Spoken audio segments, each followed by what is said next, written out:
Patricio Peralta, bienvenido. ¿Qué tal, Rosa? ¿Cómo te va? Vamos hoy a poner en contexto una noticia que lo precisa mucho y es este anuncio que hemos escuchado de boca del ministro de Finanzas israelí, Bezalel Smotrich, de 22 nuevos asentamientos ilegales en Cisjordania ocupada. Así es, el gobierno confirmó esta decisión de expandir las colonias israelíes sobre Cisjordania ocupada, que incluirán una serie de nuevas comunidades y la legalización de varios puestos de avanzada ilegales. Como decías, 22 son en total. El ministro de Defensa y de Finanzas dijeron que la medida tiene como objetivo consolidar el control de Israel sobre este territorio. El ministro de Defensa dijo que será un muro protector para la seguridad de Israel, pero sobre todo enfatizó que el objetivo es frustrar el establecimiento de un Estado palestino.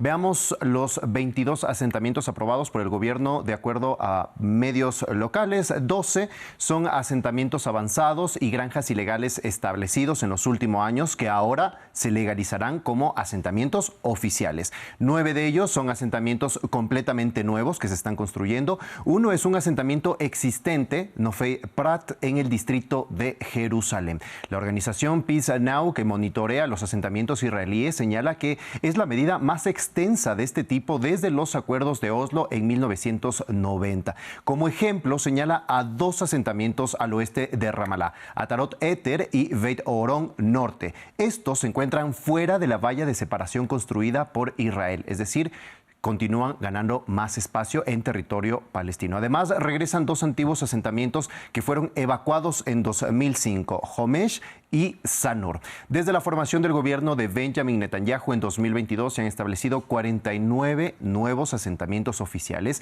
que pueden ser un pequeño grupo de casas hasta comunidades completamente desarrolladas con bloques de departamentos, centros comerciales, fábricas y parques.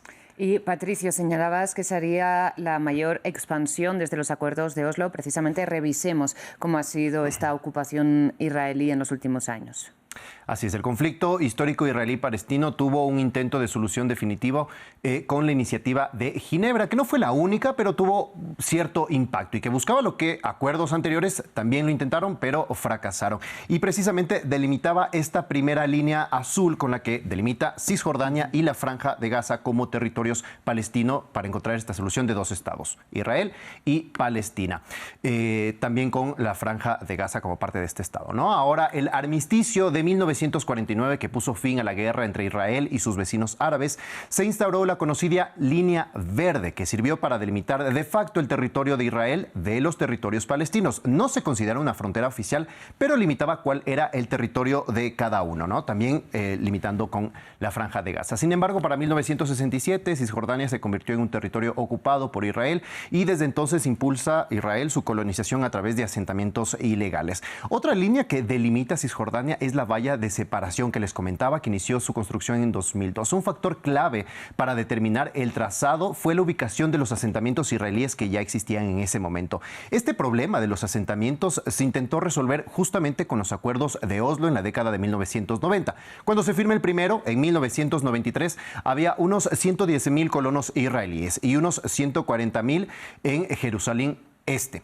El documento firmado por Israel y la Organización para la Liberación Palestina prohibía la construcción de nuevas colonias israelíes en territorio palestino, en Cisjordania, y dividía el territorio en estas 3 siguientes zonas. La zona A, donde la autoridad palestina ejerce su control en cerca del 40% del territorio. En la zona B, los asentamientos y el Valle del Jordán, un área de tierras agrícolas que representa casi el 30%, donde hay un control parcial palestino, es decir, la autoridad palestina controla los territorios de manera civil, mientras que Israel de manera militar. Y la zona C está bajo control exclusivamente israelí, que representa cerca del 60% del territorio de Cisjordania. Sin embargo, 30 años después, más de 700,000 israelíes viven en estos asentamientos ilegales, es decir, se rompieron o más bien no se cumplieron estos acuerdos de Oslo de parte de Israel. Y estos son los planes del gobierno finalmente israelí para construir más asentamientos, aislando cada vez más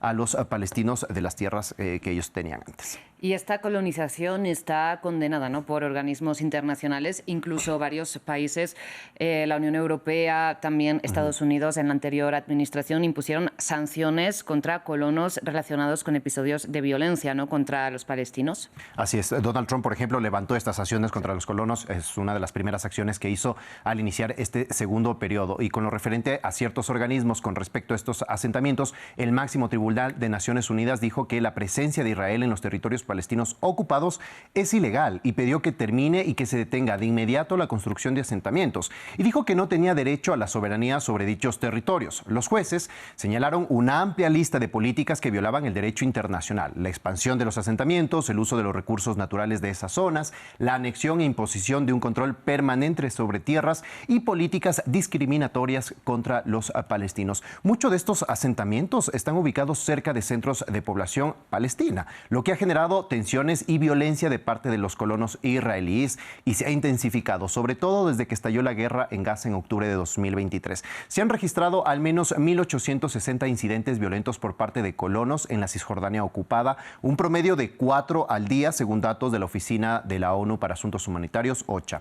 En Nablus, al norte, se registró el mayor número de ataques con 411, seguido de Ramallah con 410, que está en el centro, y Hebrón al sur con 362 incidentes. Según la OCHA, entre enero de 2024 y enero de 2025, 555 palestinos, incluidos 102 niños, murieron, y otros 35.760 resultaron heridos debido a los ataques por la operación del ejército militar y también la violencia de los colonos israelíes, principalmente en Jenin y en Tulkarem.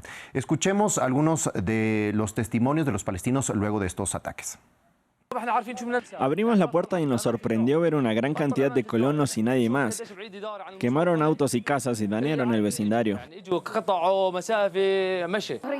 Por Dios, no sabemos qué hacer. Nuestras casas ya no son seguras. Mira lo lejos que está nuestra casa del asentamiento. Y ellos, los colonos, llegaron de todas formas. Caminaron y vinieron a quemar todo. Apenas logramos detenerlos. El año anterior, en septiembre, un activista estadounidense de origen turco, SG Ag, murió por un disparo en su cabeza por parte de fuerzas israelíes cuando protestaba contra la expansión de los asentamientos. Ella trabajaba como voluntaria en el Movimiento de Solidaridad Internacional, una campaña para proteger justamente a los agricultores palestinos de los colonos israelíes. Lo que le pasó a Ag no es un caso aislado ni un accidente, como lo intentó justificar Israel en su momento. La organización para la que trabaja Ag dijo que con ella sumaban 18 manifestantes asesinados desde 2020. Más tarde ese día se sumó también el asesinato de una niña de 13 años por disparos israelíes. Y este mismo año, precisamente, el gobierno de Israel ha lanzado esta operación militar conocida como Muro de Hierro, ¿no, Patricio? Así es, mientras Gaza respiraba con el alto al fuego, Israel lanzó esta operación el 21 de enero, convirtiéndola en la más larga en este territorio desde la segunda intifada, lo que ha provocado el desplazamiento de 40.000 refugiados palestinos. Los ataques se centraron principalmente en el campamento de Jenin, se abrieron a otras áreas también, en el que residían en Jenin cerca de 30.000 palestinos que ahora pues este campamento ya está completamente vacío y es una zona inhabitable por la destrucción provocada por la operación israelí. Entre los objetivos de esta operación también consta la demolición de infraestructuras palestinas, incluidos bloques de viviendas, y esto pues genera y aísla aún más a los palestinos que viven en Cisjordania, sumando pues a lo que sucede en la Franja de Gaza. Y precisamente el ministro Smotrich, que anunció estos asentamientos, también aboga por la ocupación total de Gaza. Patricio, muchísimas gracias por este contexto tan amplio y con tanta perspectiva histórica. A ti, Rosa, ya nos vemos. Nosotros